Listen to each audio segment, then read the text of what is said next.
moters mintis, jausmai, veiksmai apie vyrą, mintis. Matosi mintis, tai kažkokios ryžtingos, stiprios, logiškos, kad moteris stipriai jungusi savo mąstymą ir galbūt čia ir bendraujat su vyru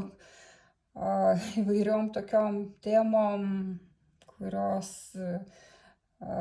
parodo, atskleidžia, kad jūs esate abu protingi, intelektualūs, kad plačios tokios pasaulėžiūros ir mintis tai tokios ryžtingos, stiprios, greitos. Ir taip pat apie tą stiprybę ir čia šneka šita korta, kad stiprybė taigi reiškia, kad moteris su vyru vienas kito verti ir kad mentaliniam lygmenį stiprus tokie oponentai, stiprus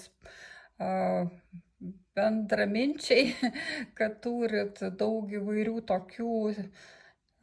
temų, apie ką pakalbėti ir kad tai yra smagu, įdomu, stipru, jausmai kokie moters, taigi kažkokie nauji. Tūzas lazdų tai galbūt yra nauja pažintis, nes vienetas ar kažkokia atnaujinta, ar kažkoks naujas puslapis atvertas jūsų gyvenimo knygoje, kažkokie nauji jausmai, švieži ar atšviežinti, kad matosi vyras išlaisvėja, kad jisai priartėjo kažkokias ribas, nubraukė ir todėl kažkokie kitokie jausmai veriasi, atsiranda toksai lengvumas, kažkoks polėkis ir kągi moteris darys. Tai išsilaisvins iš kažkokių mentalinių apribojimų, matosi, kurie trukdė kažkada iš tos tokios vienatvės, galbūt ir iš to proto bokšto, kad galbūt ir buvo metas, kai jūs bendravot intelektualiai, daugiau